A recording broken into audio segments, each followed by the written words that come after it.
Un couple est né pendant ce show et j'ai envie de dire, il était temps.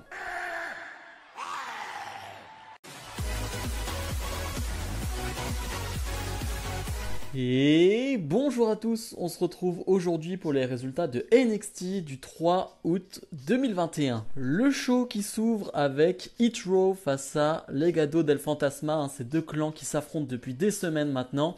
Donc on retrouve Hit Row avec Top Dollar et Adonis face à Legado del Fantasma sans Santos Escobar bien évidemment, donc avec Joaquim Wilde et Raúl Mendoza.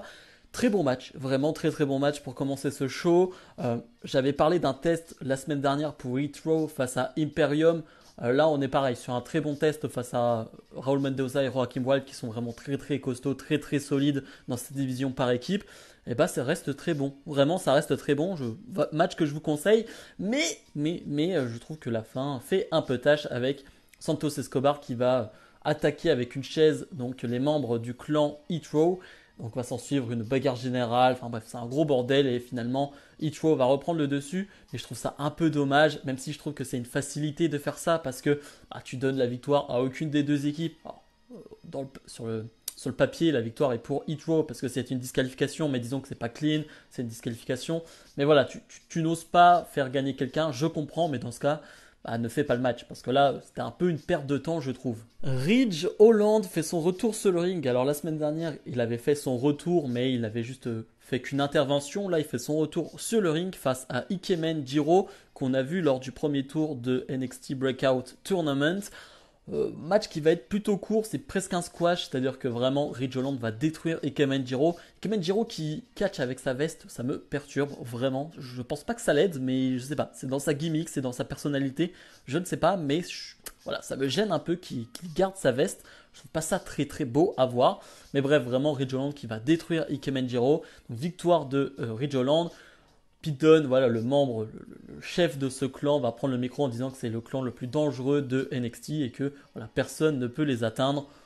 Bon, voilà, pour le moment, il n'y a pas trop de guerre pour Pete Dunne. Il y a eu Ciampa et Thatcher, mais sinon, voilà, faut trouver d'autres personnes pour affronter Pete Dunne et son clan. Bobby Fish face à Roderick Strong, un match qui va déchirer le cœur encore des gros fans de Undisputed Era. Je rappelle qu'il y a Kyle O'Reilly face à Adam Cole. Là, tu te retrouves avec Bobby Fish face à Roderick Strong. Ça commence à faire beaucoup d'affrontements entre les anciens membres d'Undisputed Era.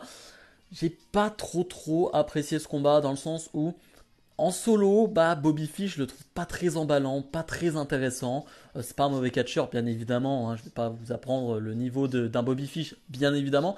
Mais voilà, je trouve qu'en solo, ça manque de quelque chose. Alors que Roderick Strong, voilà, c'est pas incroyable non plus dans le sens où il n'a pas une personnalité dingue, il n'a pas un physique de fou, un charisme de fou plutôt. Mais je trouve que sur le ring, là, en tant que machine, là, il est vraiment en mode machine. Il va enchaîner les souplexes, les prises avec beaucoup de portée. Voilà, le Roderick Strong qu'on connaît. Mais je trouve que voilà, c'est pas un match incroyable avec une victoire finale de Roderick Strong. Voilà, c'est tout ce qu'on retiendra. LA Knight et Cameron Grimes vont faire équipe, assez bizarre, assez particulier, face aux Grizzled Young Veterans. Toujours habillé en majordome, bien évidemment, Cameron Grimes, qui va faire le boulot parce que LA Knight, pendant le combat, va décider de ne pas faire le tag avec Cameron Grimes. Voilà, il lui fait un peu payer ce qui se passe en ce moment avec un Cameron Grimes qui, Ed, on va dire, est toujours son majordome, mais il se rebelle un peu. Donc voilà, ça plaît pas trop à LA Knight et il fait payer ça. Finalement, Grizzled Young Veterans vont remporter ce combat en 2 contre 1. Et après le combat, on va avoir Million Dollar Man qui va aller voir Cameron Grimes et qui va lui parler.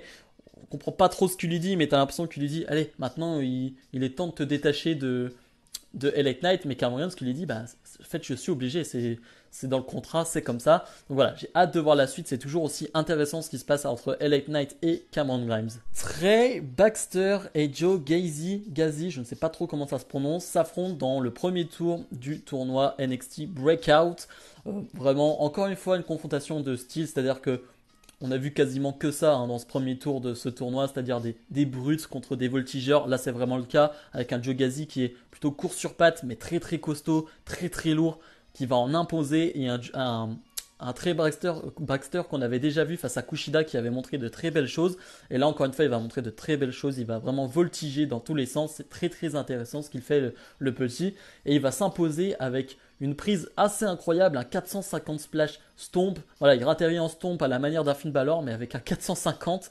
C'est assez incroyable comme prise et donc il va remporter ce combat. Pareil, là j'ai hâte de voir ce qu'il va donner face à d'autres voltigeurs. Peut-être en demi-finale, je n'ai pas vu le tournoi ou contre qui il allait se battre en demi-finale. Mais voilà, ça reste très très intéressant et j'ai hâte de voir la suite de ce tournoi. Karrion Kross, le champion de NXT, arrive, prend le micro, monte direct sur la table des commentateurs et appelle Joe. Ouais, il est vénère. Vraiment, Karrion Kross est énervé. Joe va arriver, mais la sécurité va être présente pour l'empêcher d'attaquer Karrion Kross.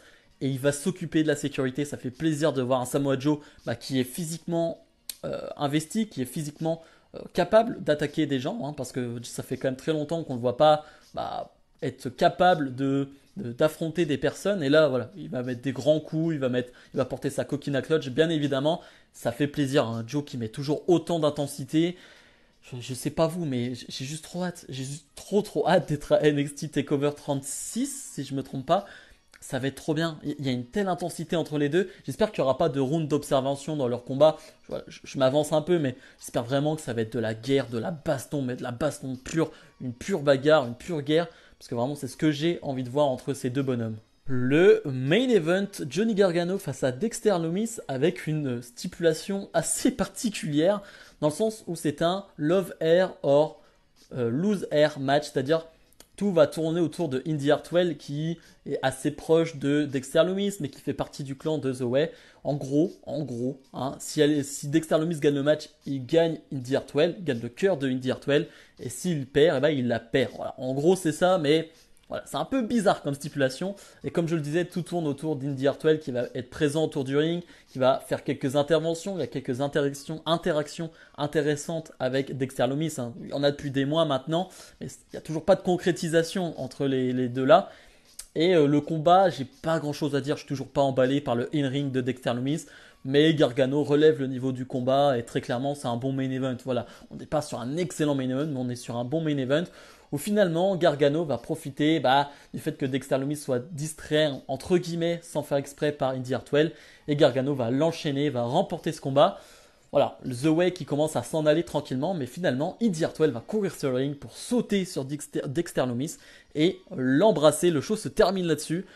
Et bah enfin, il était temps. Il fallait qu'il se roule une pelle, hein, tout simplement. Au bout d'un moment, il fallait que ça arrive. Ça va être là aussi très intriguant de voir la suite, de voir comment The Way va réagir à ça. Est-ce que les deux vont être vraiment en couple? Est-ce que Indy Hartwell va se présenter avec Dexter Lumis? Voilà. Moi, franchement, les histoires d'amour, entre guillemets, à la WWE dans le catch en général, ça ne me gêne pas tant que c'est pas trop abusé ou dans le sens où c'est pas trop mis en avant ou c'est pas quelque chose qui va être mal écrit, qui va être malaisant, qui va être gênant, qui va être pour un titre de la WWE ou un truc si important, ça me gêne pas. Vraiment pour le coup, quand c'est juste comme ça, c'est plutôt mignon, moi je trouve. Ça me gêne pas, je trouve que l'histoire marche très bien entre Dexter Lumis et Indy Hartwell. Bilan de ce NXT, pour être honnête, c'était pas le meilleur NXT, c'était un NXT plutôt correct avec de bons combats, des feuds qui avancent pour NXT TakeOver 36, mais concrètement, il n'y avait rien de fou. Voilà, Karrion Kross et Samoa Joe, ça me hype toujours autant. On a eu une petite promo vidéo, on va dire, de Dakota Kai qui explique les raisons du pourquoi du comment en fait elle a attaqué Raquel Gonzalez. Voilà, qu'elle disait qu'elle était trop dans son ombre alors que de base c'est Raquel Gonzalez qui était dans son ombre. Voilà, donc Raquel Gonzalez va s'exprimer la semaine prochaine. Mais voilà, dans l'ensemble c'est un bon show, mais clairement on n'est pas sur le meilleur NXT. Bref, comme d'habitude, n'hésitez pas à me dire ce que vous avez pensé de ce show en commentaire, à mettre le petit pouce bleu et à vous abonner. On est bientôt aux 700 abonnés, c'est assez fou. On a passé les 700, il y a les 600 il n'y a pas si longtemps que ça. On arrive déjà aux 700, c'est dingue. Bref, on se retrouve nous dans la semaine pour ma review de SmackDown. Salut.